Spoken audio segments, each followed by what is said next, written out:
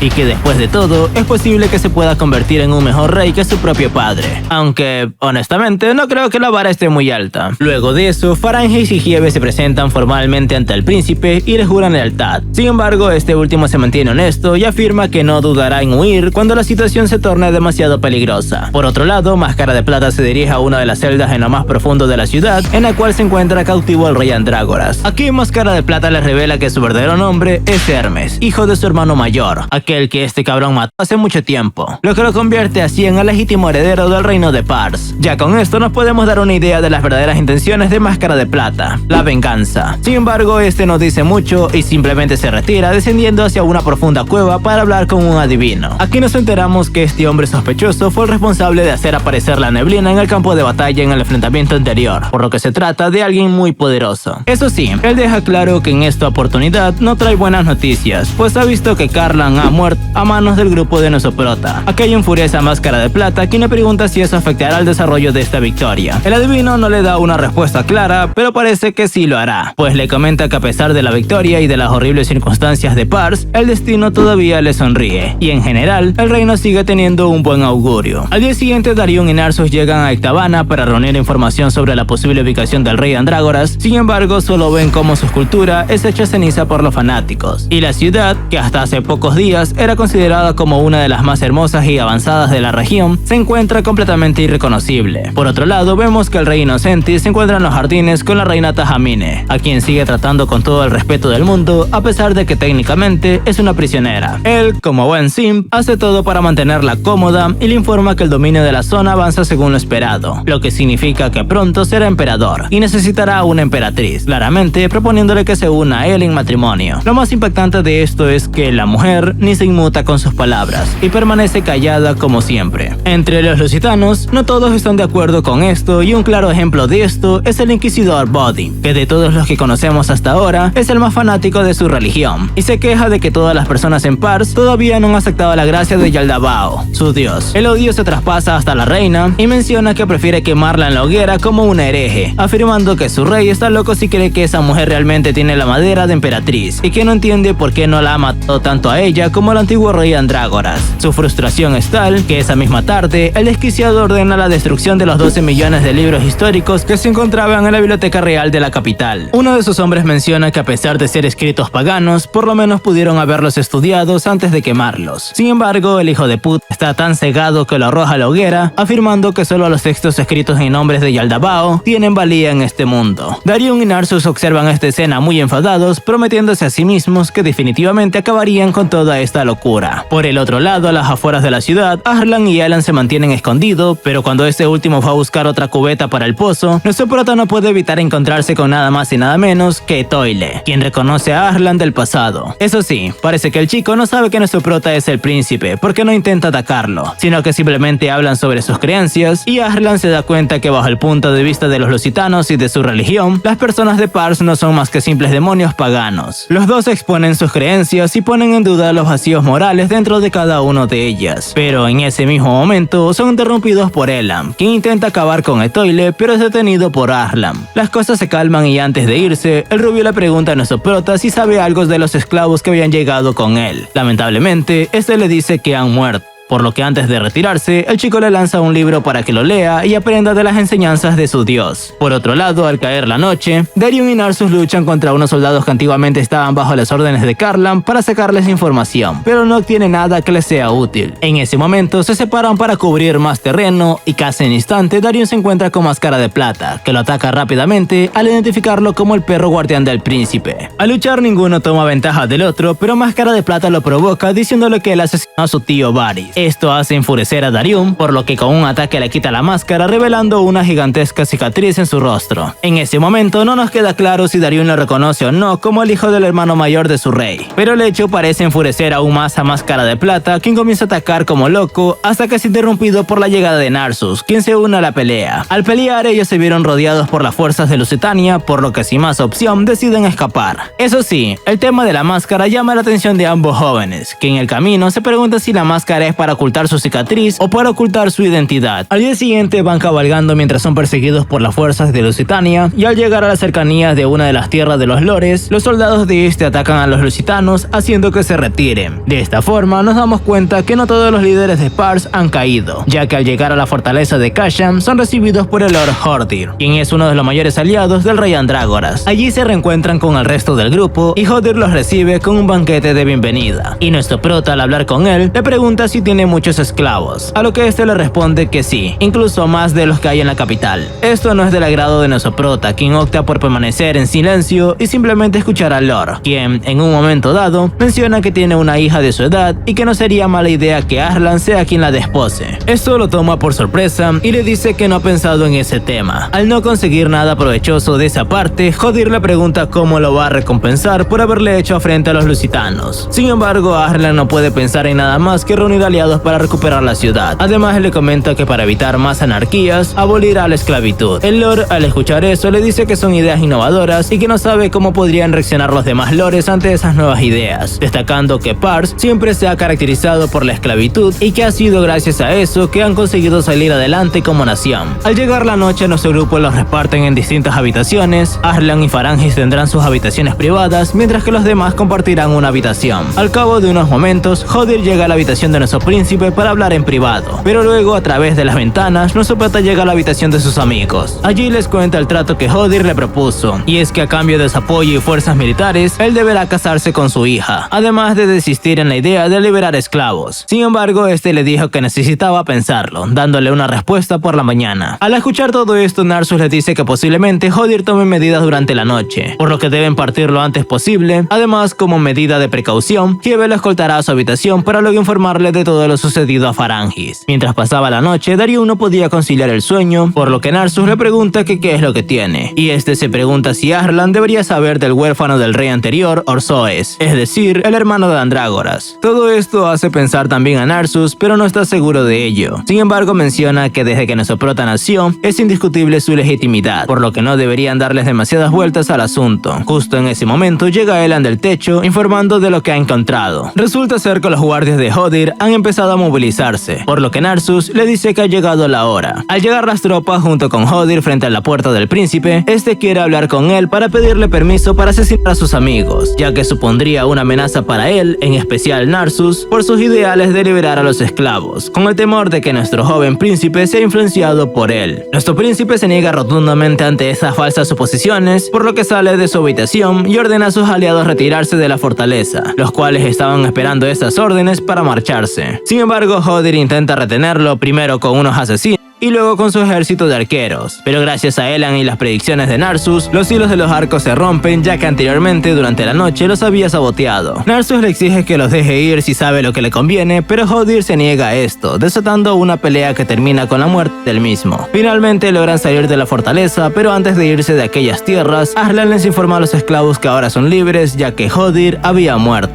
Irónicamente, esto no fue bien recibido por ellos, ya que se levantaron en armas para vengar a su amo. Al huir, Arlan se encuentra confundido por lo que acaba de pasar, por lo que Narsus le explica que los esclavos de Hodir lo consideraban un buen amo, por lo que ahora pasarían a ser propiedad de otra persona o personas libres, cosa que no siempre resulta ser la mejor opción. Arlan se da cuenta que todo esto fue una lección por parte de Narsus, ya que sí, la abolición de la esclavitud suena como algo muy bonito, algo muy noble, pero deben tener en cuenta que la sociedad de Pars todavía no se encuentra preparada para dar ese gran paso, y que antes de hacer algo así, primero deben cambiar las cosas desde adentro, y crear una sociedad en que las personas tengan diferentes opciones para salir adelante más allá de la propia esclavitud. Lo más curioso es que nuestros chicos no son los únicos que se enfrentan a sus propios problemas y dilemas internos, ya que al día siguiente en la capital de Pars, Ectavana, Whiskar se encuentra muy molesto porque los sacerdotes siguen matando a los paganos sin su permiso, por lo que les ordena a sus hombres que los detengan y usen la fuerza si es necesario.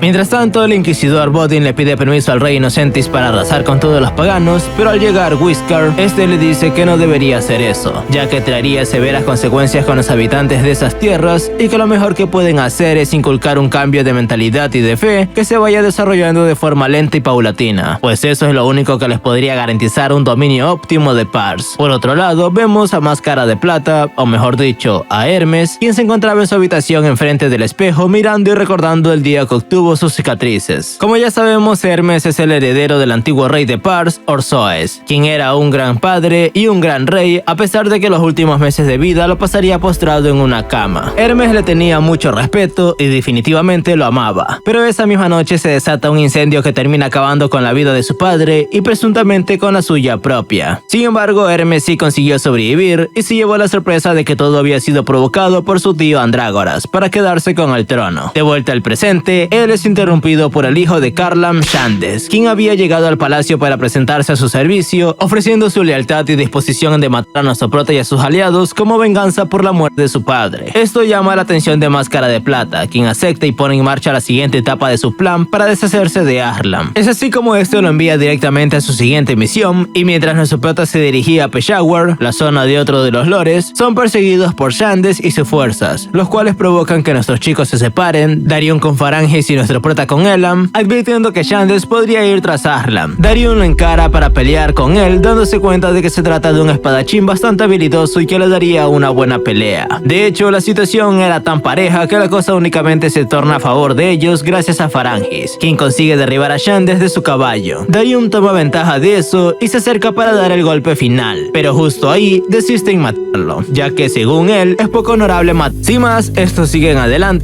y por otro lado nuestro príncipe príncipe junto con Elan y Hieven tratan de escapar. En ese momento los arqueros derriban el caballo de Elan y Hieven ni siquiera reacciona, siguiendo adelante. Sin embargo, a diferencia de lo que cualquiera habría esperado, nuestro prota se devuelve para salvarlo. Lamentablemente son rodeados, pero Hieven consigue distraerlos arrojando algunas de las riquezas que había robado del palacio. Ya con esto tienen la oportunidad de escapar, aunque vuelven a ser arrinconados, pero el ingenio de Hieven los salva una vez más, haciendo que los soldados pensaran que se habían tirado al río, mientras que en realidad estaban escondidos en uno de los lados del risco. Luego de esto, Elan le pide disculpas al príncipe por hacer que fuera a rescatarlo. Sin embargo, él le dice que no debe disculparse, ya que eso es lo que hacen los amigos, y en lugar de eso, es nuestro prota quien se disculpa con Hieven por hacer que lanzara su oro para salvarlos. Este le dice que no se disculpe y le pregunta a Arlan si ha estado fuera del palacio cuando era joven, y él le responde que sí, que se había criado con una niñera en el pueblo hasta que ella murió. Allí Hieven comprende por qué nuestro prota es amable y humilde con todos los que lo rodean, por lo que aunque al principio no tenía muchas esperanzas en él y estaba más que dispuesto a traicionarlo, ahora espera llegar a ver el día en que él se convierta en el rey de Pars. Mientras tanto, Narsus se hallaba solo en el camino para Peshawar, pero en ese momento escuchó el galope de los caballos de los nómadas de esas tierras. Sin embargo, los nómadas junto con su líder Eil Tashu atacaron al grupo de Máscara de Plata para robarles, aunque simplemente Máscara de Plata les dice que son como unos monos para él y que deberían inclinarse. Esta ofensa hace que el líder de los nómadas lo ataque, pero en un breve instante es asesinado por el mismo Máscara de Plata, y en venganza todos los nómadas junto con su hija los atacan. Al caer varios de los nómadas, la hija del jefe no se rinde y sigue adelante a pesar de que tiene todo que perder. Máscara de Plata detiene sus ataques con gran facilidad y le pregunta su nombre, a lo que ella le responde que Alfred. Por unos instantes parecía que el chico había quedado impresionado por sus habilidades, pero este simplemente le dice que por su gran insolencia ha decidido que acabará con su vida personalmente. Sin embargo, Narsus aparece matando a sus soldados e interrumpiendo la ejecución de Alfred. Eso sí, la maldita enana no se lo deja nada fácil, ya que aunque le agradece por salvarla, los detiene a ambos porque ella es la que debe matar a Máscara de Plata por la muerte de su padre, e incluso le pide a Narsus que le dé su espada para encargarse de su enemigo por su cuenta. Narsus se lanza el momento machista del día y se impresiona que una chica tenga el suficiente coraje para enfrentarlo, pero le recomienda que no lo haga ya que morirá innecesariamente. Debido a esto, él y Máscara de Plata comienzan a pelear. Este último reconoce su fuerza e inteligencia y le ofrece unirse a él. Sin embargo, Narsus le dice que no, ya que él es leal al verdadero heredero del trono, cosa que obviamente no es al tipo. En ese momento, las paredes de la ladera de la montaña empiezan a desmoronarse, dándole la oportunidad para escapar a Narsus y a Alfred. Mientras Máscara de Plata observa a sus enemigos escapar, un misterioso hechicero aparece desde el suelo, dándonos a entender que en este mundo no es tan ordinario como pensábamos y que la magia también estará presente en esta batalla. Cuando Narsus y Alfred ya estaban a una distancia segura del enemigo, este le dice que debe tener paciencia. La chica le agradece por haberla salvado y le pregunta sobre el accidente de la caída de las rocas, pero él responde que no había sido ningún accidente. Todo eso fue causado por él, ya que era parte de su estrategia. Alfred queda impresionada que él pueda hacer brujería, pero él le dice que no es eso y que solo aplica a otros principios físicos. Esto inspira confianza a la joven, por lo que decide que lo va a acompañar, pero Narsus pregunta si a su clan no le importaría, a lo que ella responde que no, y que puede hacer lo que le venga en gana. Mientras tanto, en la capital de Ectavana, los conflictos internos crecen, ya que el comandante de los caballeros sagrados fue asesinado, algo por lo que el inquisidor Bodhi acusa al rey Inocentis de dar la orden de asesinarlo, ya que ellos se oponían a la boda del rey con la reina Tajamine. Esto hace que Whiskar le diga que sus palabras no tienen ningún peso, ya que el comandante se encontraba con una mujer pagana en una posición comprometedora. Viendo lo que había pasado, el rey Inocentis da la orden de que los caballeros sagrados deberían unirse a las filas de los soldados rasos o volver a la base, ya que no hay mucho que puedan hacer sin su comandante de su lado, y ya han causado demasiados problemas en la ciudad. Bodhin se da cuenta que tenía razón y que la muerte sí había sido provocada por ellos, así que no le sigue la corriente y decide llevar a sus caballeros a la base con la sangre hirviendo. Por otro lado, nuestro prota junto con Elan y Hieven van camino a la ciudad de Peshawar. Allí se vuelven a reagrupar con los demás, pero son atacados nuevamente por la fuerza de Shandes, quien ahora se encuentra acompañado por el misterioso hechicero de antes. Nuevamente comienza una feroz batalla, pero los chicos resultan victoriosos venciendo a sus enemigos y acabando con la vida de Shandes. En el camino vuelven a ser atacados en varias oportunidades ciudades, pero gracias a Narsus, quien había conseguido reunirse con el caballero Kishwar, uno de los generales más fuertes del rey, consiguen acabar con sus enemigos. Los lusitanos son obligados a retirarse y allí Kishwar les da la bienvenida a Peshawar, una fortaleza a su cargo que se lanza como una de las zonas más seguras de todo Pars. Nuestro príncipe se percata del acompañante de Narsus, por lo que pregunta por ella, y la misma Alfrid se presenta como la esposa de Narsus. Esto toma por sorpresa a todo el mundo, incluyéndonos a nosotros, aunque Narsus dice que no es oficial y que por el momento son novios. Al llegar a Peshawar, los soldados lo reciben con un gran regocijo. Allí conocemos a Bahman, uno de los generales de la fortaleza, y nuestro príncipe al verlos le pide que alcen la bandera de Pars para el contraataque. Los generales se sorprenden por esta iniciativa, pues se trata de una jugada muy violenta y arriesgada, pero al mismo tiempo que les inspira confianza en el heredero de Pars, jurando lealtad al joven príncipe. Eso sí, todo apunta a que las cosas se complicarán muy pronto, pues al llegar la noche nos damos cuenta que Máscara de Plata se encuentra en las cercanías de la fortaleza, esperando el momento indicado para atacar. Mientras tanto, todos pasaban un momento de tranquilidad y nuestro prota habla con Kishwar sobre lo que deberían hacer para recuperar el reino, además de mencionarle que planea acabar con la esclavitud, cosa que sorprende al caballero. Al escuchar esto le dice que los comerciantes no estarían de acuerdo con eso. Sin embargo, Arslan le dice que deben cumplir ciertas condiciones para que todo salga bien. Además le dice que si el reino no es mejor que antes, no habría razón por la cual pelear. Y la verdad aquí es que tiene un poco de razón. Si tú también crees que tiene razón, pues escríbelo acá abajo en los comentarios. Aunque con un buen like creo que me quedaría bastante claro. Al día siguiente nuestro príncipe se reúne con los generales para llevarse la mala noticia de que el general Bahman se niega a desplegar las tropas sin prever la reacción de su avance desde el interior del país. Darion le dice que más allá de ser cauteloso, es un cobarde, pero Narsus lo defiende que él jamás ha visto una derrota, además de que la vejez le está pasando la factura. Sin embargo, el general se retira molesto ante estas palabras, y al terminar la reunión, Kishwar habla con Darion sobre una carta que había llegado de Varys. El contenido de la carta parece ser algo muy relevante, algo que pone en duda al general Bahman, quien comienza a cuestionarse si él habrá tomado la decisión correcta. Mientras tanto, nuestro prota recuerda que él no siempre supo que era un príncipe, sino que se enteró de su linaje una vez que tuvo que irse a vivir al castillo por la muerte de su niñera. A pesar de que estas últimas semanas de guerra lo han cambiado, haciendo crecer su confianza, él todavía duda si podrá hacerse cargo del futuro de todo un reino y se pregunta si realmente tiene lo necesario para gobernar. En ese momento, Máscara de Plata aparece para decirle que nada más es un cachorro parido por una plebeya tonta. La emoción de tener a su rival frente a frente lo llena de ansias de disfrutar su victoria matándolo lentamente. Sin embargo, cuando nuestro prota toma una de las antorchas para alejarlo, Máscara de Plata, al recordar el trauma del incendio, entra en pánico y se aparta. Esto le da la oportunidad a Farangis, quien se encontraba por la zona, de intentar matarlo, y aquello también llama la atención de los demás, que se unen para intentar capturarlo. El detalle es que en un movimiento al tratar de matar a Arslan, Bahman es quien recibe la espada, interponiéndose en el camino y sacrificando su propia vida por el futuro de nuestro prota. Con su último aliento, el hombre le pide que se retire de la fortaleza antes de que lo mate,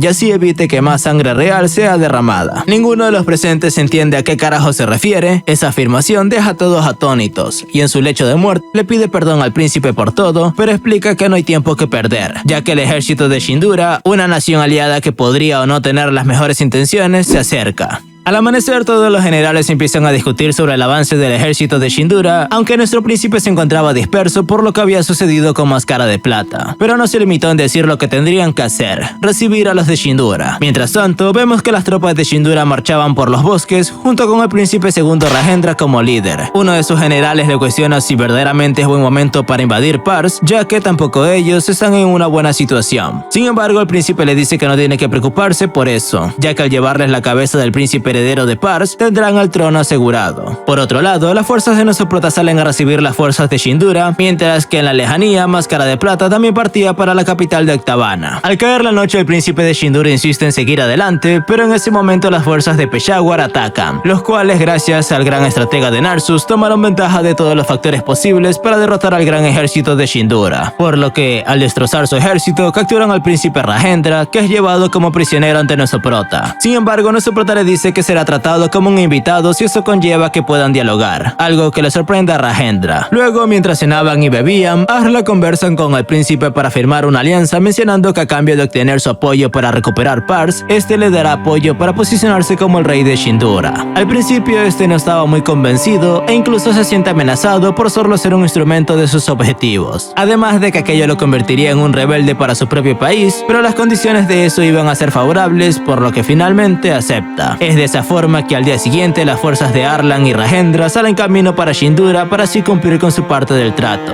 Sin embargo, Daryun duda en confiar en las intenciones del príncipe Rajendra y se promete a sí mismo mantenerse atento en caso de que pueda tratarse de alguna especie de trampa. El camino hasta allá transcurre sin mayores problemas, pero al llegar a las fronteras de Shindura no les queda de otra más que enfrentarse con el ejército fronterizo. En esta oportunidad, las fuerzas de Arlan resultan victoriosas y luego de eso se le es asignado un guía llamado Haswan, quien funcionará como intermediario en todo este proceso. Sin embargo, lo que no saben es que el gran visir Mahendra le ha encomendado a este guía trabajar de encubierto dentro de las fuerzas de Rajendra para detenerlos, por lo que todo apunta a que este es solo el inicio de un conflicto mucho más grande. Luego de la ceremonia de Año Nuevo, según las tradiciones de Pars, todos celebran y comen en las tierras de Shindura. Allí nuestro prota habla con sus amigos sobre la estrategia que tomarán para atacar la ciudad de Gadevi que había propuesto Rajendra. Por supuesto, nuestros chicos no son tontos y nadie confía en él, por lo que no dudan en dejar claro entre ellos que es muy posible que ese plan sea únicamente para usarlos como señuelos. Narsus se enorgullece de que ninguno de ellos es tonto para aceptar todo lo que sus aliados le dicen con los ojos cerrados. Sin embargo, él propone aceptar con el cumplimiento de una de las condiciones para llevarlo a cabo, ya que solo de esa forma podrán averiguar las verdaderas intenciones del grupo. Al reunirse con sus fuerzas, Jaswant se presenta formalmente ante Arlan para ser su guía, pero al retirarse, Hiebe, Daryun y Narsus, con una pequeña pregunta, se percatan de que es probable de que este presunto guía pueda hacerle daño al príncipe. Al llegar a la fortaleza de Gujarat, estos planean pasar sin tener algún conflicto, con un plan que ideó Narsus, el cual consiste en enviar primero a 2 de ellos para cortar el paso de las tropas. Es de esa forma que Hiebe y Jaswant, el más fuerte y el guía, se dirigen a la fortaleza en nombre de las fuerzas de Pars para hablar con un comandante y estableciendo que a cambio de dejar pasar las tropas, el príncipe Rajendra lo compensará una vez consiga hacerse con el trono. Este confiesa que no puede dar una respuesta inmediata y mejor propone darle una respuesta adecuada al día siguiente. Por lo tanto, pueden quedarse en la fortaleza y disfrutar del festín como invitados. Durante la noche, Jaswant miente y le informa al comandante de la fortaleza que ellos dos son meramente señuelos para que durante la noche el ejército de Pars pase por las tierras de Gujarat. Por supuesto, el comandante cae redondito y deciden que van a atacar al ejército de Pars cuando estos ya les tengan un poco de ventaja para destruir sus suministros, ya que sin ellos no podrán avanzar más. Sin embargo, al llevar a cabo la emboscada, las fuerzas de Arlan ya estaban preparadas con anticipación para todo lo que iba a suceder, gracias a la excelente previsión de la estratega Narsus. De esta manera, el ejército de Pars toma el control de la fortaleza de Gujarat. En cuanto a Jaswant, establecen que él solo ha sido leal a Mahendra, por lo que el príncipe le perdona la vida y lo libera. Mientras tanto, en la capital del reino de Shindura, Urei-Yue, se enteran que la fortaleza de Gujarat ha caído en tan solo 3 días, dejando atónito al príncipe Gadevi, que es el actual gobernante de esas tierras, por lo que decide que deberá hacerles frentes él mismo con los elefantes de guerra, una fuerza que ni el rey Andrágoras pudo vencer en su momento. Obviamente, la noticia de su próximo movimiento se esparce como pólvora, y al día siguiente el príncipe Arlan se entera de que el regente de Shindura, Gadevi, ha empezado a movilizar su gran ejército para hacerle frente a él y a Rajendra. Los chicos hablan sobre qué deberían hacer ellos en respuesta, pero la realidad es que sin importar qué estrategia usen, están en clara desventaja. Por otro lado, en la tienda de campaña del rey Gadevi, Jaswant es castigado por su fracaso. Sin embargo, Mahendra, quien fue quien lo envió en primer lugar, se ofrece para recibir el castigo por su falla a la hora de orquestar el plan. Afortunadamente, Gadevi les da otra oportunidad, advirtiéndoles que si vuelven a fallar serán ejecutados. Jaswant se disculpa con Mahendra, asumiendo su falta durante la misión como infiltrado, pero este le dice que no se preocupe, porque en realidad no contaban con la presencia de Narsus, quien es un estratega muy por encima de sus capacidades. Mientras tanto, el ejército de Pars se prepara para el combate mientras analizan los movimientos de Gadevi, aunque este ya ha empezado el combate contra su hermano para defender su posición en el trono. El combate parece estar en contra de Rajendra, ya que se encuentra siendo aplastado por su hermano y su grupo de elefantes acorazados, por lo que no le queda de otra más que esperar la caballería enviada por el grupo de Pars. Sin embargo, la situación es peor de lo que imaginábamos, ya que paralelo a eso, las fuerzas de nuestros protas se encontraban siendo asediadas en la fortaleza de Gujarat, apenas pudiendo escapar a tiempo para apoyar a Rajendra, volteando las tornas de la batalla a su favor. Lo más irónico es que el motivo por el que pudieron escapar de una fuerte defensa impenetrable que asustaría a cualquiera es porque una legión de arqueros que estaban puestos en las murallas de la fortaleza eran solo muñecos, un señuelo para dividir al ejército de Gadevi, una estrategia digna de la estratega Narsus. Al percatarse de lo que estaba sucediendo, el enemigo envía más elefantes para acabar con la caballería de Pars, pero en el momento que comienzan a perseguirlos caen en una trampa. Las balizas ya habían empezado a batir a todos los elefantes y para cuando dieron la orden de retirada ya era demasiado tarde. En menos de una hora la balanza de poder en esta batalla se voltea por completo y el supuesto ejército invencible ya se encontraba completamente a merced de sus enemigos. amigos. Además, vemos que Gadevi, quien se había unido junto con sus elefantes, se halló frente a frente con Darium, solo para ser casi asesinado por él. Pero gracias a Yasguan es salvado para retirarse junto con sus fuerzas restantes de la batalla. Aquel último movimiento concede la victoria a la alianza de Arslan y Rajendra, una victoria que quedará grabada para la posteridad por haber superado a un ejército que ni su propio padre pudo derrotar en sus tiempos de gloria. Mientras ellos celebran, en la capital de Ureyue, Gadevi se encontraba furioso por la derrota y por haber sido salvado por Yasguan, pero sin más opciones se retira cediendo su lugar en el trono. En ese momento Mahendra no culpa a Yasguan por salvar al príncipe Gadevi, pero son interrumpidos al recibir la noticia de que el rey Karikara ha despertado, y al enterarse de la disputa de los hermanos, establece que la sucesión al trono será decidida por un duelo. Esta noticia también llega a Rajendra, por lo que hablan sobre ese asunto con nuestro prota y su grupo. Este les implora que Darium sea su defensor en el duelo, ya que su participación es lo único que verdaderamente le podría garantizar la victoria. Considerando que tienen una alianza, la verdad es que esta no es una petición tan descabellada. Sin embargo, Darium se niega, afirmando que él ha jurado su lealtad a Arslan y que la única forma de que pelee por alguien más es que el mismo Arslan se lo pida. Ante esto, y sabiendo que eso sería lo mejor para la alianza, nuestro prota se lo pide y es así que el chico acepta. Luego de esto, el príncipe Gadevi se entera que el luchador de Rajendra será Darium, también conocido como el Caballero Negro, por lo que en medio de la desesperación decide liberar de sus cadenas a Bahadul, un prisionero conocido por su brutalidad y fuerza. El día siguiente se celebra el dichoso duelo, en el que todos se hallan presentes para el designio que les ampara a los dioses, en las cuales, al entrar al círculo de la pelea rodeado de fuego, se presenta Darium y el temible Bahadul. Al comenzar la pelea, Bahadul se encuentra bastante confiado de su fuerza, e incluso consigue destruir la defensa de su enemigo, por lo que Darium se encuentra en graves problemas, cosa que preocupa a todos, incluyendo a nuestro prota, quien más que una pieza vital para el futuro de Pars, también lo ve como su más cercano amigo. Cuando Bahadul iba a terminar con la pelea, Darium usa su capa y el fuego de la arena para crear una apertura en su enemigo, aprovechando su negligencia para así matarlo con una daga. Es así que la victoria queda fijada para el príncipe Rajendra, y varios de los presentes celebran. Sin embargo, a pesar de que ya lo han derrotado 2 veces, su hermano se niega a aceptar este resultado, por lo que convoca a los guardias para atacar a su hermano y a sus aliados, convirtiendo todo el asunto en uno más grave. En el momento que nuestro prota iba a ser atacado por uno de los soldados de Gadevi, es salvado por Yasguan, el cual se pasa a su bando y les dice que en el momento que Gadevi rechazó la decisión de los dioses, también perdió el honor de ante todos los que lo apoyaban. Mientras tanto, Rajendra defendía a su padre. Gadevi seguía sin seguir aceptando su derrota, además de no escuchar las palabras de Mahendra, el cual insiste una y otra vez que debe aceptar el juicio de los dioses. Sin embargo, en medio de su locura, Gadevi lo acusa de traidor para luego atacarlo, dejándolo gravemente herido. Al ver lo que había pasado, todos los soldados se detienen en el acto sin poder creer que Gadevi realmente tomó la decisión de atacar a muerte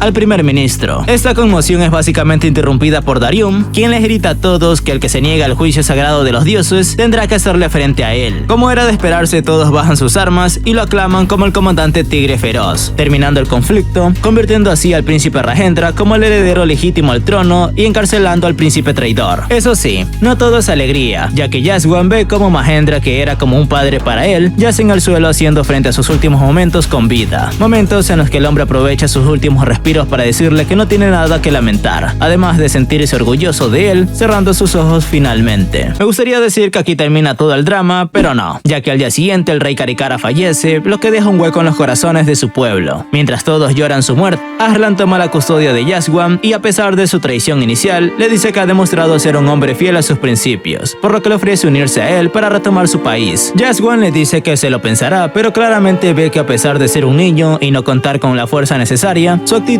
y humildad lo han llevado lejos hasta el punto de tener consigo un gran grupo de amigos que creen en él para ser un gran rey. En ese momento la conversación es interrumpida por Rajendra, quien nos llama para que asistan al banquete en honor a su padre. Allí se encontraba Gadevi, con quien están intentando hacer las paces, pero la felicidad no dura mucho, porque este, en un ataque de locura, intenta matar a nuestro príncipe, provocando que sea detenido y ejecutado. Más tarde, Rajendra y Arslan hablan sobre cómo va a retomar Pars, por lo que el nuevo rey de Shindura le ofrece 3000 soldados para la campaña. Nuestro prota acepta encantado, pensando que ahí habían acabado las traiciones. Sin embargo, es todo lo contrario, pues Rajendra ya se encontraba moviendo sus propios hilos para destruir a nuestro chico desde el interior de sus filas. Lamentablemente para Rajendra, Yasguan se había escondido escuchando todo lo que le había dicho a sus generales, por lo que al salir de las tierras de Shindura, Narsos y compañía ya estaban al tanto de las órdenes de los soldados de Rajendra, las cuales eran una sola: traicionar y acabar con las tropas de Pars. Es así que, al acampar ya durante la noche, las fuerzas de Rajendra los atacan. Sin embargo, ya se les habían adelantado controlando todos sus movimientos gracias a Narsus, matando a los traidores y capturando a Rajendra. Cuando es llevado ante Arslan, este menciona que lo va a tomar como prisionero durante 2 años en Pars. Además, Narsus, que se había unido a la charla, le dice que sería una pena que los países vecinos se enteraran que Shindura tiene un rey ausente. El temor de perder su reino pone de rodillas a Rajendra y firma un tratado de no agresión durante 3 años con Pars. Con eso claro, los chicos lo liberan y aunque saben que se volverá un problema eventualmente, es un asunto del que se tendrán que encargar más tarde. El lado bueno de todo esto es que ahora tienen un nuevo aliado, Yaswan, quien ha demostrado ser hábil en el arte del espionaje, la diplomacia y la lucha, y que los ayudará a crear nuevas relaciones con países cercanos. Mientras tanto, en la capital de Ectavana, las fuerzas de Bodin han tomado la fortaleza de Zabul, lo que desata una nueva oleada de descontento en la ciudad, tanto por parte de las personas de Pars como de Lusitania. Debido a esto, uno de los generales le recomienda a Hermes, o sea, a Máscara de Plata, que tome el control de la ciudad, considerando que legalmente él es uno de los herederos del trono. Sin embargo, antes de eso, lo primero que deben hacer es deshacerse de Bodin, y ya luego, con el poder reunido, expulsar a Lusitania de sus tierras. Esto nos deja claro que a pesar de trabajar con ellos, Máscara de Plata nunca ha tenido la intención de serle fiel a Innocentis, Lusitania o sus creencias. Él simplemente los ayudó para usar su ejército, tomar el control de Pars y luego traicionarlos. Con eso en mente y viendo que la situación ya es propicia, él sabe que es momento de comenzar a mover las fichas de su propio plan, por lo que junto a algunos hombres marchan a la fortaleza de Zabul. Durante su viaje se enteran de un extraño hombre que ha salvado a los habitantes de un pueblo de los asaltantes, así que deciden ir a buscarlo para tenerlo como aliado. Al llegar a la cueva donde este se resguardaba, se percatan que se trata del general Kubar, a quien mencioné al principio del video por ser uno de los más fuertes del ejército de Andrágoras, y que simplemente salva a los pobladores por mujeres y alcohol. Al escuchar la propuesta de volver a servir al ejército y saber a quién iba a servir, uno de los verdaderos herederos de Pars, este acepta, ya que al no saber nada sobre los movimientos de Arslan, prefiere servir a Máscara de Plata en lugar de a los bárbaros de Lusitania. Al llegar a las fuerzas de la fortaleza de Zabul, son recibidos por el ejército de Bodin. Máscara de Plata tiene mucha confianza, sin embargo, luego de una ardua batalla, la fortaleza aún no ha caído, y las cosas comienzan a complicarse. Eso sí, aquí es donde entra Kubar, quien les da la ventaja y luego de haber terminado su trabajo y recibir su recompensa, decide que aún no está listo para jurarle lealtad a Hermes, considerando que lo que se viene es una carnicería y que por ahora aprecia mucho más su propia libertad. Este último acepta y lo deja marchar, pero mientras tanto en la fortaleza de Peshawar, Arslan también hace su siguiente gran movimiento, el cual consiste en emitir 2 decretos históricos, uno en el que todos los habitantes de Pars deben reconocerlo a él como el príncipe heredero, y además uno donde da la ordenanza de la abolición de la esclavitud, prohibiendo expresamente la trata de personas como una nueva etapa para el futuro de su reino. Luego de la magistral proclamación del príncipe Arslan, varios generales y príncipes de distintos lugares muestran su apoyo, jurando fidelidad a Nosoprota y estableciendo que ahora la guerra se había convertido en un momento clave para la historia de Pars. Sin embargo, la buena noticia de tener tantos aliados no es del todo perfecta, ya que ha empezado el descontento entre algunos de los generales y, por supuesto, entre los soldados. Además, Narsus pretende dejar su puesto como el de escriba real para dejarlo a una persona más capacitada, sin dejar de dirigir el ejército de nuestro príncipe, por lo que llaman a Lausiam, uno de los aliados que recién se había unido a Arslan, para ser el escriba real, quien además los pone al tanto con toda la situación respecto a Hermes. Este tema llama la atención de Nosoprota y no de la mejor manera, pues sabe que lo que su primo sufrió fue una cruel injusticia y que tiene motivos de sobra para querer vengarse de su padre. Sin embargo, la realidad es que, a pesar de sus dudas, ya no puede echarse para atrás, pues todos sus aliados tienen su confianza sembrada en él. Mientras tanto, Hermes termina de derrotar a los soldados de Bodin, tomando el control de la fortaleza de Zabul. Él también está consciente de las novedades emitidas por Arslan, por lo que envía nada más y a nada menos que a Toile para infiltrarse en Peshawar. Allí nos revelan que es mujer, ya que se hace pasar como dama de compañía, dándoles de beber a los soldados de Pars mientras obtiene información. Pero al retirarse a uno de los jardines y tener un pequeño accidente noqueando a un soldado que se iba a aprovechar de ella, es encontrada por Arslan, quien no la reconoce, pero de todas formas le ayuda a poner en un lugar seguro al soldado que había noqueado. Luego de eso se escabullen juntos mientras hablan, y aquí la química es evidente. Ella, sin saberlo, le ayuda a aclarar sus dudas respecto al reinado, y de igual forma, él ayuda a formarse una verdadera idea de los cambios que busca implementar en Pars. Finalmente, él acompaña a las afueras de la fortaleza y al día siguiente, gracias a las palabras de Toile, Arslan le dice a sus más allegados que está decidido a no cederle el trono a su primo, ya que para llevar a cabo un verdadero cambio en la nación, para evitar que el ciclo de odio e injusticia siga creciendo entre su gente, él debe ser quien se convierte en rey. Al día siguiente, las fuerzas de Arslan se preparan para iniciar su marcha hacia la capital de Ectavana. Sin embargo, Narsus, que es el principal estratega, debe lidiar con mantener la moral de las tropas y otros problemas con respecto a los generales. Por otro lado, Kubar se enfrenta a los soldados soldados de Hermes, debido a que incluso después de todo lo que pasó, ahora es considerado como un traidor, y temen que le informe sobre la situación que está pasando en Ecbatana. Al caer la noche, mientras los soldados de nuestro príncipe cenaban, se desata una fuerte pelea entre Giebe y Esfand, el hijo del general que fue golpeado enfrente de las murallas de Ecbatana por Bodim, el cual Giebe terminó matando como acto de misericordia. La cosa es que, por supuesto, Esfand no ve eso, y ahora busca venganza. Mientras estos pelean, son detenidos por Faranges, quien les anuncia que el príncipe Arslan ha llegado. El detalle es que, al ver todo el problema que se estaba formando y la mala actitud de Giebe, a nuestro chico no le queda más opción que arreglar el pleito desterrando a Giebe, por lo que éste acepta ese destino, ya que a fin de cuentas nunca se vio a sí mismo sirviendo en la corte. Más tarde, nuestro prota se siente culpable por haberlo tratado así. Sin embargo, Narsus le dice que le ha encomendado una misión de encontrar a alguien que servirá para que nuestro príncipe se convierta en rey. Al día siguiente, las tropas de Arslan se ponen en marcha para derrotar a Lusitania y recuperar Ecbatana, por lo que esto llega a los oídos de Whiskar, que tendrá preparado todo para tener la cabeza del príncipe. Más tarde, el Consejo de Guerra de Arslan planea atacar y toma una de las fortalezas abandonadas de Lusitania, la fortaleza de San Emanuel, para así tener al paso continental que lleva a Ecbatana. Algunos generales se habían ofrecido para asediar la fortaleza de Chasum, que se encontraba cercana al objetivo principal. Sin embargo, Narsus le dice que eso no será necesario, ya que San Emanuel es el objetivo a seguir estratégicamente. Mientras iban curso a su objetivo, lamentablemente las fuerzas de estos tres generales, al transitar por el paso de los acantilados, caen en una trampa hecha por los lusitanos, haciendo que tengan que huir. Estas pésimas noticias llegan a oídos de Arslan, que para buena voluntad de él, como siempre, pide que envíen un escuadrón de rescate. En eso Narsus también se había adelantado, enviando a Ellen y a Alfred para hacer un reconocimiento del terreno para así ubicarlos. Las tropas que se habían perdido al escapar se iban a enfrentar a los lusitanos, que los habían encontrado, ya que no había más opciones para ellos. Pero, de repente, se dan cuenta que las fuerzas de Arslan habían llegado, ya que gracias a un toque de Lau misterioso fueron llevados hasta allí, lo cual para esos soldados fue un milagro que pudiera acabar con los lusitanos y así salvarse de una muerte segura. Pero en la lejanía vemos que se trata de Giebe, quien había tocado su laúd para ayudar a guiar a las tropas. Luego de todo esto, los generales le preguntan a su príncipe por qué no los ha usado como simples peones, a lo que este les responde que sí, en esta guerra habrá sacrificios, pero que él hará todo lo que esté a su alcance para retomar el poder con el menor número de bajas posible, algo que los generales respetan y aprecian enormemente, haciendo que nuevamente les juren lealtad a su príncipe. Por otro lado, Faranges se encuentra con Giebe en las lejanías del campamento, pero este ya se estaba marchando, por lo que antes de irse, Faranges le dice que escucha el mensaje que le envió Arslan, lamentando haberlo fastidiado tanto. Al escuchar esas palabras, toca una pieza mientras recita un poema para que Faranges lo recuerde mientras este se marcha en su misión. Más tarde, las fuerzas de Arslan se marchan hacia Ecbatana con una cantidad de 10,000 soldados para retomar su país y expulsar a los lusitanos. Esto hace que Whiskar llame a todos los soldados a su control, preparándose para inmediatamente la batalla que está por venir.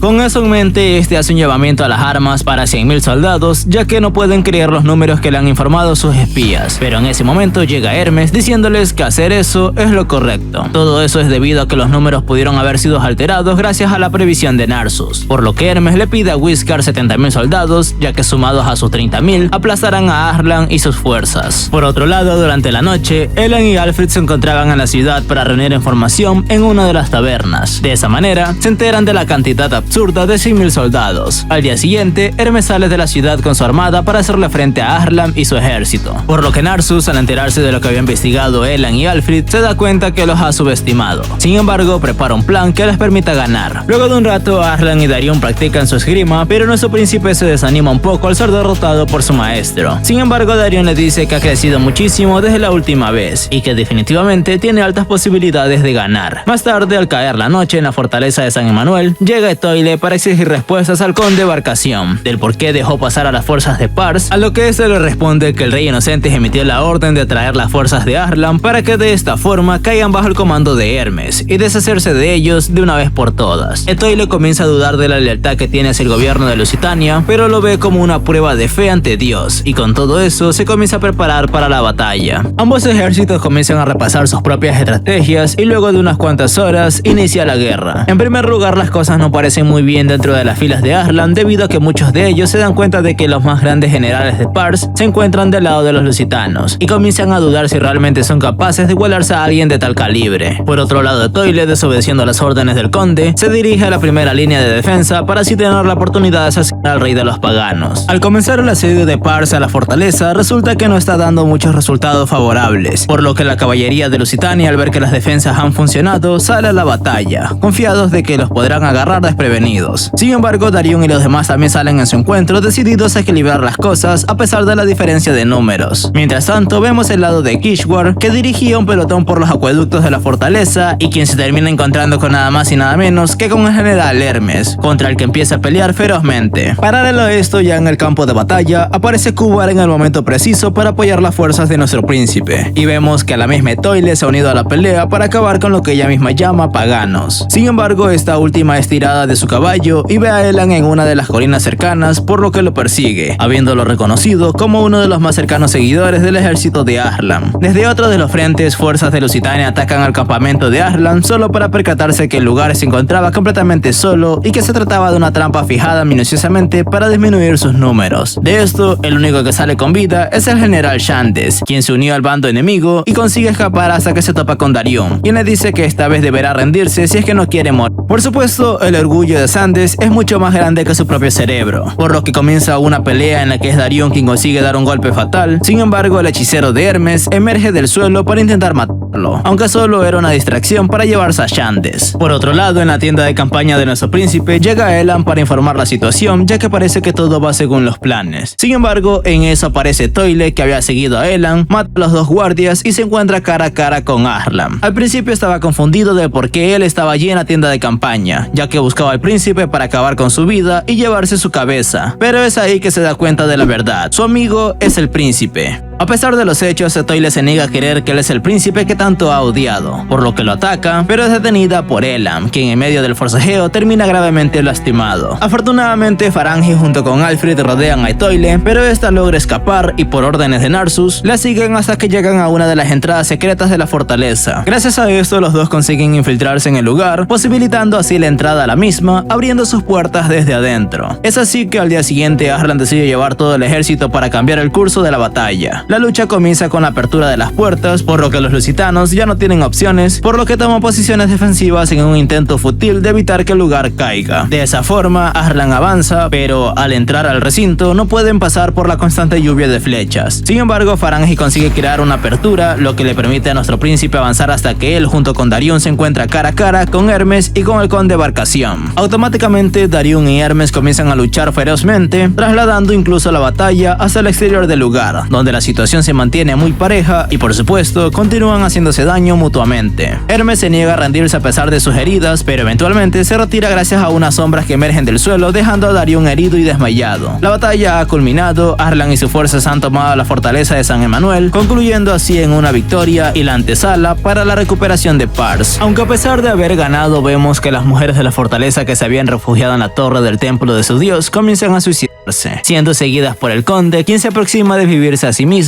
con una de sus dagas. Nuestro prota lo intenta detener, ya que no hay necesidad alguna de que ellos tengan que quitarse la vida, pero este lo hace de todas formas, dejando una escena sangrienta que es presenciada por Toile, quien al entrar malinterpreta la situación y piensa que Arslan ha asesinado a su señor. En un ataque de ira, esta se lanza a atacar y es en ese momento que Arslan la reconoce como la chica que anteriormente lo había ayudado a salir de la fortaleza, aparte de ser el niño esclavo de hace muchos años. Al parecer eso es suficiente para que las cosas se calmen un poco y ella le pregunta si él ha tomado la vida de su señor, a lo que este le responde que Barcación ha tomado su propia vida, pero ella se niega a creerle. De esa forma, culpándolo por lo sucedido, lo ataca con el fin de vengarlo, pero es detenida por Farangi, siendo tomada como prisionera. A partir de aquí, las fuerzas de Arslan comienzan a atender a sus heridos y Darion, a pesar de todo, no tarda mucho en recuperarse, estando listo para seguir sirviendo a su príncipe como de lugar. Al caer la noche, Arslan visita a Toile a su celda y allí conversan sobre la muerte del conde, algo que lastima bastante a la chica, pero el buen corazón de nuestro príncipe hace que el sufrimiento se desvanezca al traerle comida de su propia gente. Aunque al principio no quería aceptarlo, finalmente comienza a comer y Arslan aprovecha para preguntarle cuál es su historia, el por qué se hizo caballero. La verdad es que la historia no es muy dramática, simplemente fue adoptada por una familia de guerreros y para no quedarse atrás tuvo que adaptarse. Pero lo interesante llega cuando comienza a hablar sobre sus creencias, pues nuestro prota le dice que a pesar de lo fiel que ella es a su dios, es evidente evidente que sus líderes están usando su nombre para sus propios beneficios. Esto hace que Toile no quiera hablar más con él, por lo que nuestro príncipe se retira y se disculpa por ser condescendiente con ella. Pero antes de irse le pide que recite el rezo de su dios mañana para ofrecérselo a los muertos lusitanos. Claramente, ella se sorprende al escuchar eso, pero cuando se voltea para decirle algo, se percata que Arslan había dejado la celda abierta a propósito, liberándola y dejando ante ella la decisión de huir o no. Al día siguiente, Farangis les ofrece a los muertos en la batalla los rezos correspondientes, y para sorpresa de todos, Étoile se presenta para dar los rezos a los lusitanos caídos. Más tarde, Whiskar, en medio de un conflicto por las noticias del avance de Pars, es interrumpido por Hermes para decirle su verdadera identidad, por lo que hacen un acuerdo. Este le dará el trono de Pars a cambio de que Whiskar se convierta en el rey de Lusitania. Mientras tanto, las fuerzas de nuestro príncipe inician su viaje a Actabana junto con los pocos lusitanos restantes, incluyendo a Étoile, quien se encarga de cuidar a su gente mientras apoya a Arslan, dejando claro que, a pesar de las diferencias, los valores morales que los unen son mucho más fuertes. Y aquí la verdadera pregunta es, ¿qué pasará con Arslan? ¿Conseguirá hacerse con el trono de Pars? Pues bueno, eso es algo que descubriremos en el próximo video. Y bueno gente, esto ha sido todo por el video de hoy. Tengo entendido que este anime sí tiene una segunda temporada, por lo que si les ha gustado el resumen y quieren que se las traiga al canal, no duden en darle like, comentar y por supuesto compartir con sus amigos. Aquí en pantalla te estaré dejando la siguiente parte una vez que la suba, o si no algún video de otro anime que estoy seguro que te va a gustar. Y bueno, sin nada más que decir, yo soy Kido y nos vemos hasta la próxima.